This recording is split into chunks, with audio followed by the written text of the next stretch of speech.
I titled my presentation, What Student Talk Got to Do with It? And I'll just start with the challenge. Overall, I was thinking of this quote from the book to help dependent learners learn how to learn. I noticed that a lot of my students have learned helplessness, which results in them relying on me a lot for challenges that they face. So I noticed a lot of them saying they didn't even read the directions, but they're asking me for help. Or they're just sitting there kind of zoned out. It's going in one ear, out the other. They're not even relying on their peers. They're just can you tell me the answer? So that was kind of my challenge. I was trying to figure out how to address that in a way that felt relevant to them. So my hope was that through the use of student talk, and by that I mean pair shares, turn-in talks, group work, I could help students become more self-reliant, or at least be able to use the resources around them and stop relying on me, so that I didn't feel like I was lifting everything for them and that they were taking on more independence. So the specific CRT strategy and practice area was information processing, and then under that, from the book, helping students process new content using methods from oral traditions and providing students authentic opportunities to process content. And then how will I achieve this? By including just more opportunity for students to talk to one another. I feel like it's a really simple thing, a turn-in talk, super easy to facilitate. But honestly, for me, it was really difficult. My first year teaching, I did not do any turn-in talks because I found that when I allowed that kind of time, because my classroom management skills were so poor, they would not talk on topic. It was an opportunity for kids to get out of their seats or do something not related to the content. So my classroom is made up of Black and Latino students, all of which come from communal cultures, and so I figured that using community as a way to engage them would engage them. So this is what a typical turn-in talk slide looks like in my classroom. So I'll have this projected on the screen. And I kind of feel when I first started teaching, I thought of turn-in talks as why do you need a slide for that? It's unstructured time. But I don't know, I guess I realized for 13-year-old, 14-year-old kids, they're not understanding what academic talk looks like. And so a lot of them need sentence frames, okay, it's a turn-in talk, what do I say? And some of them are either sitting there, or they decide to talk about something else because they don't know what to do. They're not able to look at the slide and understand what's going on. So this was kind of my first step of implementing a turn-in talk with more structure.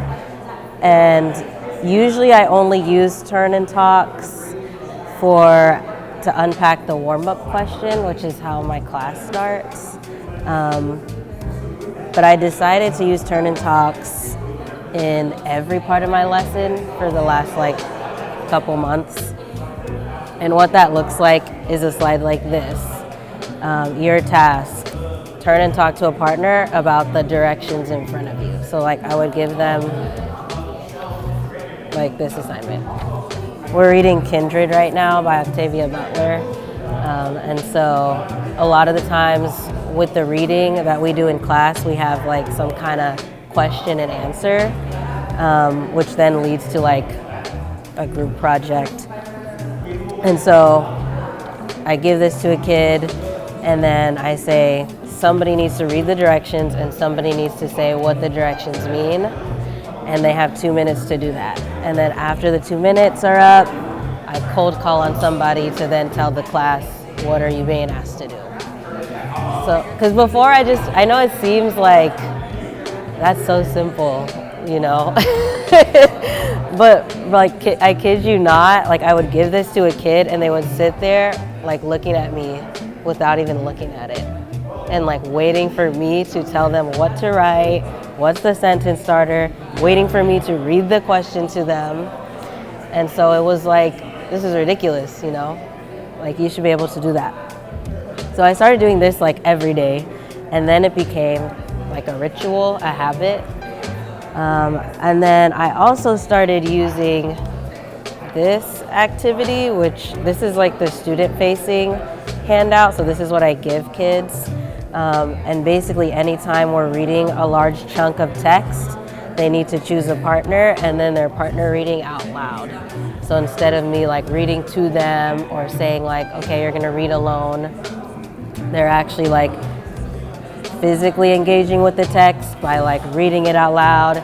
They're getting points because I'm giving them check marks. And then after each chunk of text, they're asking each other, what did I just read? What does it mean? And this actually worked really well. So a lot of this stuff was like, it was just the small step that I needed to get kids to like do the work. You know what I mean? So I know it seems like, oh, this is really, it should be easy, but I don't know, maybe it's the age group. So I kind of explained this, but the typical lesson structure that I have a lot of the time is reading a portion of a text as a class or with a partner, and then individual work time. So this is kind of what I used to do before I started thinking about how student talk can help my students.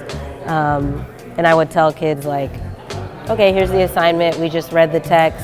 You have 30 minutes to answer the questions, go. And I noticed that the individual work time was just not enough for kids. Like it just, I thought that it was increasing student lift and putting the workload on them because they have to like figure out how to manage their time. But it turns out they don't have the time management skill.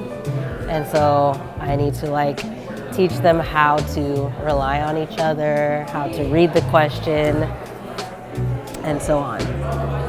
And so now individual work time looks more like this, like super structured. Okay, we're on question 1. Who's reading the question? Diego, you are, go. You have 1 minute, read the question.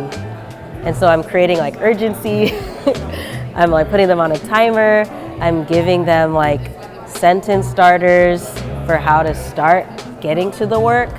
And I noticed that once they get over the hump of like, oh, this looks like a lot of questions, but I have my partner here to help me. Now I can read the question and I can ask my partner, and my partner is telling me the answer. Okay, thank you. And yeah, so I'm gonna move forward faster. This is another example that actually we just did with this assignment, where they're finding evidence. And so I just want to highlight that when I started, I was only using turn and talks for warm-up questions, and then when I landed, I was using turn and talks like 5 times a day, nearly. Some pitfalls.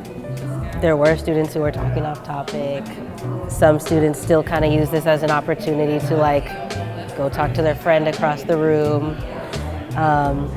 And those are things that I'm still like working on to mitigate. Results overall, I highlighted like increase of work completion was really what I was going for, because I realized when I gave individual work time to complete something like this, they'd get maybe the front done and then nothing on the back. And so this is like an example of a student who usually doesn't complete all her work, but with like the added help and structure, was able to finish all of it in one class period.